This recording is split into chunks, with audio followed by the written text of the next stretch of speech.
اس مبارک آیت وَلِلَّهِ خَزَائِنُ السَّمَاوَاتِ وَالْأَرْضِ کا خاص اور طاقتور ترین عمل ہے۔ زمین و آسمان کے خزانوں کے منہ اللہ رب العزت اس بندے کے اوپر کھول دیتے ہیں جس کو یہ عمل کرنے کی توفیق مل جاتی ہے۔ یہ قسمت والا ہی ایسے اعمال کرتا ہے، کیونکہ اللہ رب العزت جس کو رحمت کی نگاہ سے دیکھتے ہیں اس کو اپنے گھر آنے کی توفیق عطا فرماتے ہیں، جس کو اور زیادہ رحمت کی نگاہ سے دیکھتے ہیں اس کو اپنے پاک گھر حج بیت اللہ اور عمرے کی اور میرے آقا علیہ الصلوۃ والسلام کے روزہ مبارک کی زیارت کی توفیق عطا فرماتے ہیں، جس کو اور زیادہ اللہ رب العزت رحمت کی نگاہ سے دیکھتے ہیں اس کو اپنے راستے کے لیے، اپنے دین کے لیے، جد و جہد کے لیے اور دعوت اور جہاد کے لیے اللہ تعالیٰ اس کو قبول اور منظور کر لیتے ہیں۔ یہی اللہ رب العزت کی ایسی نشانیاں ہیں کہ جس سے انسان دیکھتا ہے کہ اللہ کی رحمت میرے اوپر کتنی ہے اور اللہ کا فضل میرے شامل حال کتنا ہے اور اللہ مجھ سے راضی ہے یا ناراض ہے۔ انسان کو انہی چیزوں سے پتہ چلتا ہے، یہ ساری علامات ہیں۔ انسان کا ضمیر زندہ ہوتا ہے، اس کا اپنا وجدان اس کو کہتا ہے، اس کے دل کے اندر آتا ہے، فرشتہ الہام کرتا ہے کہ تیرا رب کے ساتھ تعلق کیسا ہے، انسان کو خود پتہ چلتا ہے۔ کچھ عرصہ پہلے کی بات ہے کہ ایک اللہ والے تھے تو کچھ مسئلہ ایسا ہوا تو میں نے انہیں کہا کہ آپ فلاں چیز کے لیے، کوئی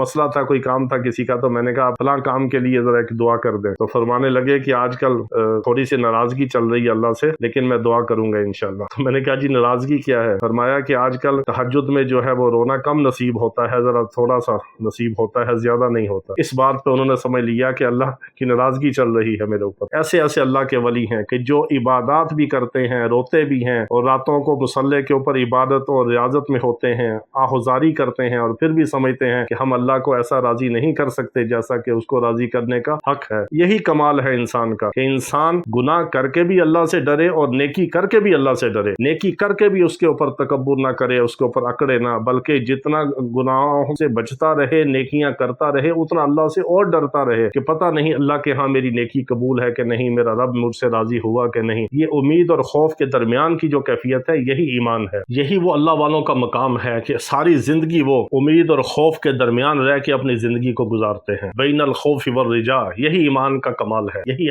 ایمان کا کمال کا درجہ اور مقام ہے کہ انسان اللہ کے خوف کے ساتھ بھی لرزتا ہو اور اللہ کی ذات کے اوپر اتنا اعتماد، ایمان اور یقین اور امید ہو کہ میرا رب مجھے ہی بخشے گا۔ ایک بزرگ فرماتے ہیں کہ اگر کوئی یہ کہہ دے کہ ساری انسانیت کو اللہ نے دوزخ میں ڈال دیا ہے اور ایک انسان کو دوزخ سے بچایا ہے تو مجھے اللہ کی ذات پہ یہ امید ہے کہ جس کو دوزخ سے بچایا ہے وہ میں ہی ہوں گا۔ اور اگر اللہ رب العزت یہ کہہ دے کہ ساری انسانیت کو جنت میں بھیج دیا ہے اور ایک انسان کو دوزخ میں ڈالا ہے تو میں یہی خوف زدہ ہوں گا کہ شاید سب کو نجات مل گئی اور مجھے ہی دوزخ میں نہ ڈال دے۔ یہ ہے اللہ کی ذات کا خوف اور یہ ہے اللہ کی ذات کے اوپر امید اور ایمان اور یقین۔ اللہ رب العزت ہمیں ایسا خوف اور ایسا ایمان اور ایسا یقین نصیب فرمائے۔ تو اللہ رب العزت کے خزانے بھی لامحدود ہیں، جس طرح اللہ کی ذات لامحدود ہے، اللہ کی صفات لامحدود ہے، نہ اس کی ذات کی کوئی حد ہے، نہ انتہا ہے، نہ ابتدا ہے، نہ انتہا ہے۔ اسی طرح اللہ رب العزت کے زمین و آسمان کے ہر چیز کے جو خزانے ہیں وہ لامحدود ہیں، نہ ان کی کوئی ابتدا ہے، نہ ان کی کوئی انتہا ہے۔ ساری کائنات کے انسان اور ساری کائنات کے جنات اور ساری مخلوقات اللہ سے اپنی اپنی زبانوں میں اپنی اپنی سوچ، فکر، چاہت، منشا کے مطابق اللہ سے مانگنا شروع کرے، میرا رب سب کو عطا کر دے اور اس کے خزانے میں اتنی بھی کمی نہیں ہوگی کہ جتنی سمندر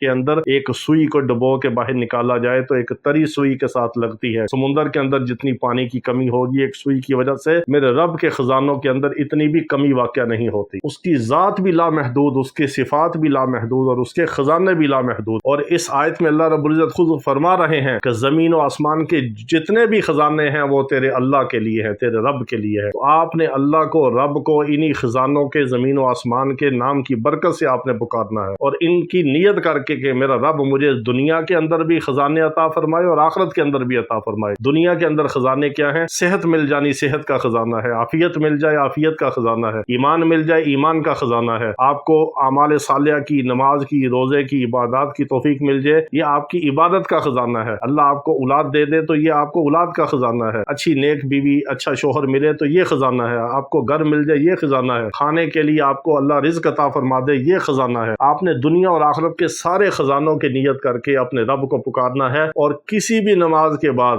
اس میں کوئی شرط نہیں، وضو غسل کی بھی شرط نہیں اور اس میں کوئی وقت کی بھی قید نہیں، کوئی اس میں کوئی لمبا چوڑا کام نہیں، نہ اس میں کوئی ایسا ہے۔ آپ نے رب کو پکارنا ہے، اللہ کے نام کے ساتھ پکارنا ہے، اللہ کے کلام کی آیت کو پڑھ کے پکارنا ہے اور اس نیت کے ساتھ پکارنا ہے کہ میرا رب مجھے دنیا اور آخرت کے خزانے اپنے فضل کے ساتھ عطا فرمائے اور ہمیں اللہ رب العزت دنیا میں کسی کا بھی محتاج نہ کرے، نہ دنیا کے معاملات میں نہ آخرت کے معاملات میں۔ اللہ دنیا بھی ہماری بنا دے، آخرت بھی بنا دے۔ مسلمان کو یہی مانگنے کا حکم ہے کہ اللہ سے دنیا بھی مانگو، عافیت بھی مانگو اور آخرت بھی مانگو۔ ربنا آتنا فی الدنیا حسنہ وفی الآخرۃ حسنہ وقنا عذاب النار۔ اے ہمارے رب ہماری دنیا بھی اچھی فرما دے، ہماری آخرت بھی اچھی فرما دے اور ہمیں آگ کے دردناک عذاب سے بچا لے۔ جس کو یہ سب کچھ مل گیا اس کو دنیا آخرت کی ساری خیریں، ساری عزتیں، ساری کامیابیاں اور ساری نعمتیں اس کو مل گئیں۔ تو آپ نے یہ عمل کرنا ہے کسی بھی نماز کے بعد، کسی بھی جگہ بیٹھ کے۔ آپ نے اگر نماز نہیں پڑھی، ناپاکی کی حالت میں ہے، پھر بھی آپ اس عمل کو پڑھ سکتے ہیں 70 بار۔ آپ 7 زمینیں 7 آسمان 70 بار آپ نے اس کی نیت کر کے پڑھنا ہے۔ وَلِلَّهِ خَزَائِنُ السَّمَاوَاتِ وَالْأَرْضِ وَلِلَّهِ خَزَائِنُ السَّمَاوَاتِ وَالْأَرْضِ، اور بے شک اللہ کے لیے ہیں زمین و آسمان کے سارے خزانے۔ اول آخر آپ نے 7 بار درود ابراہیمی پڑھنا ہے، 70 بار آپ نے اس آیت مبارکہ کے اس حصے کو پڑھنا ہے۔ پھر آپ